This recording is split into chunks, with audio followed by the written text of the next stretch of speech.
We continue the introduction to differential equations, and next we will introduce the first order linear differential equations. So first of all, let's recall that in algebra, we say the equation is linear if it can be written in this form. So we have ax plus b equals c, and in order for it to be linear, we have to make sure that a is not equal to 0, and it is linear as, for example, as an alternative to a quadratic equation, and a quadratic equation is called quadratic because it can be written like this.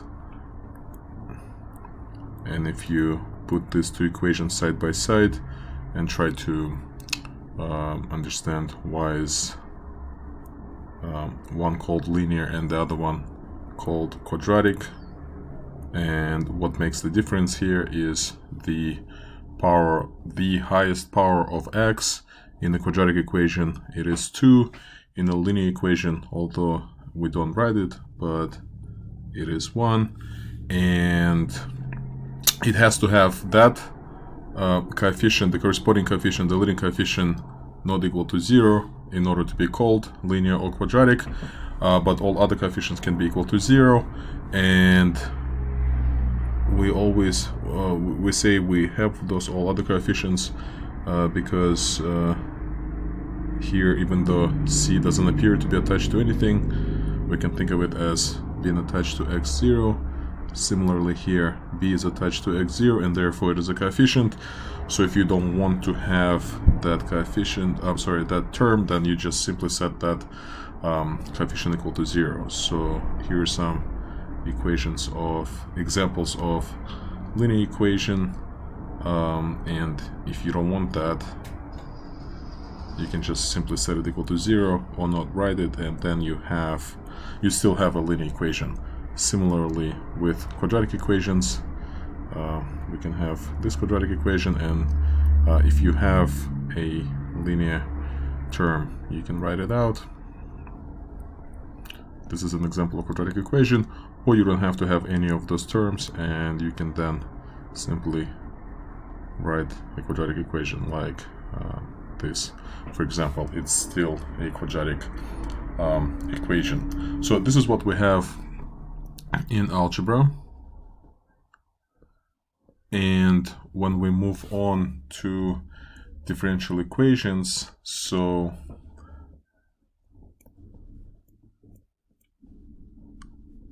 we utilize the same vocabulary, and we call the following differential equation linear. So again, remember, with differential equations we have unknown function, so we're going to have some coefficient, which is a function. Here we're going to have some derivative of unknown function, and here we're going to have another function coefficient times y, and all that is equal to c of x, which is some other function. So someone may say, like, well, it kind of looks like a quadratic one, but the truth is that in differential equations we usually think of a function itself as the 0th derivative, right? So if you don't take any derivatives, you're going to have the function itself. So the first derivative, of course, will be the first derivative, but again, the 0th derivative is the function itself. So if we remember that, then it should be easy for us to draw the analogy between the linear differential equation and linear algebraic equation. So here we have the first derivative of a function, and here again we don't write that, but we can think of this function as the 0th derivative. So again, it does look more like a linear algebraic equation. Now, similarly, for the same reason as in algebra, we don't want the leading coefficient to be equal to 0. If it is, then we simply don't have the equation of this type. Imagine if this term was gone, then what we have left is not even a differential equation. So for that reason, we do require the leading coefficient to be non-zero. And if the leading coefficient is not 0, then we can always divide everything by the leading coefficient. So all linear differential equations can be immediately written like this. So simply divide the entire equation by the leading coefficient. And if all differential equations can be written in such form, well, first of all, we can call it the standard form, but also we change what we call the differential equation, linear differential equation of first order. So we don't need to require that leading coefficient. So we simply can rewrite it like this. So every linear differential equation, first order differential equation, can be written like this. So this is what we call linear first order differential equation. So again, if it can be written like this, then it is first order linear differential equation. If it cannot be written like this, then it is not first order differential equation. So how do we know whether we have a linear differential equation? Well, we just try to write it in that form. Sometimes it's easy, sometimes it is impossible. When it is possible, we call it first order linear. If it's not possible, then it is something else. So in this particular example, we can bring all the derivative and all the terms that contain the derivative and the function on one side, and here we can easily identify the p and the q functions that make our equation to look like this. So p must be equal to x, the identity function, and q must be equal to number 2. So this is an example of first order linear differential equation. Again, not every equation can be written like this. So here is an example.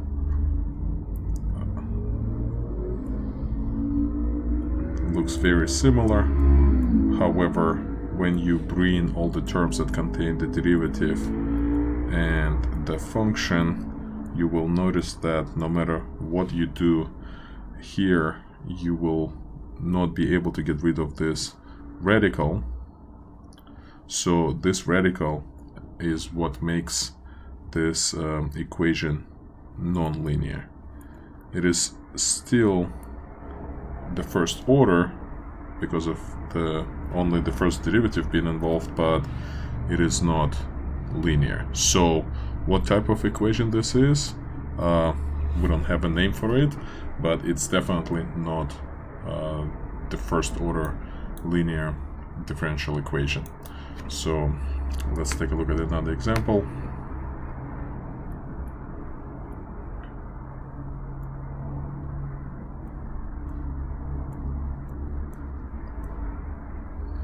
Is this first order linear differential equation? Let's find out.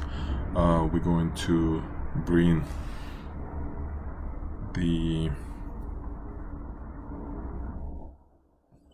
all the terms that contain y and derivative of y to the left. Everything else goes to the right. And again, since we can clearly write it in this form,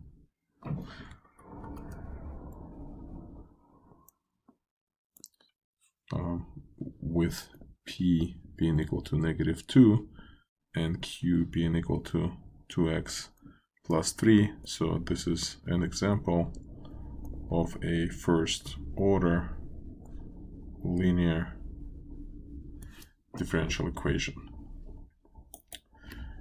Let's take a look at another one.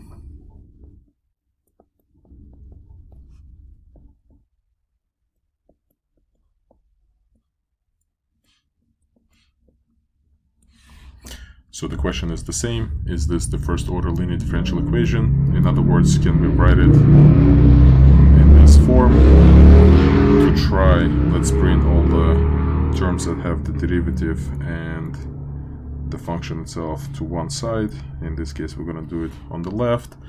Now, notice how the leading coefficient, when possible, is assumed to be, well, sorry, the leading coefficient can be assumed non-zero in order for us to have an equation. So we can always, if we have a first order linear equation, we can always write it with the leading coefficient to be equal to 1. So in this case, we're going to try, and we're going to divide everything by x. And when we do that, we have the following equation. So this function is -1 over x, and the q function is a constant function of 4.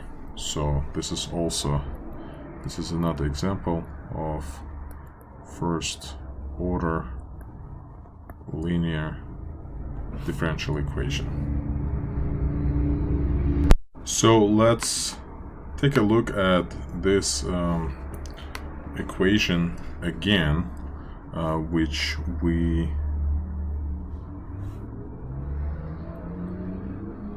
not again, but let's take a look at this equation, which is clearly an example of a first order linear differential equation, because we can divide everything by x, and we'll get this equation, right, with this being p and this being q.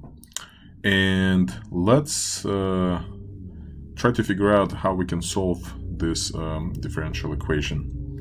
And it requires the knowledge of the product rule from calculus 1, and remembering that if you differentiate this implicitly, so if you differentiate the product of x and y, where y is a function, you will get, according to the product rule, you will get derivative of x times y plus x times y prime, which, if you're paying attention, which is exactly our left-hand side.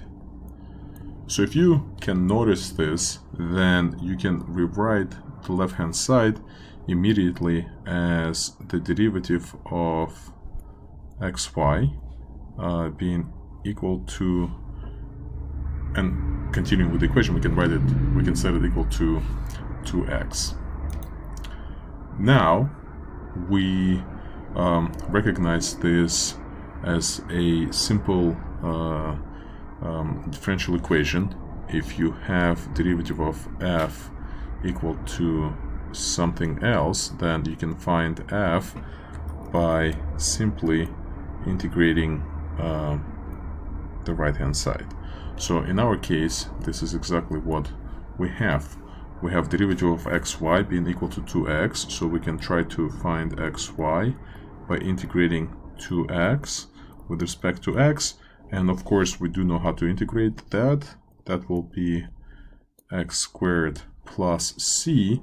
And if we rewrite it nice and clean, then it seems like we got our solution, but in implicit form. So if we want to write it explicitly, we would divide everything by x. And what we have here is the general solution of this equation.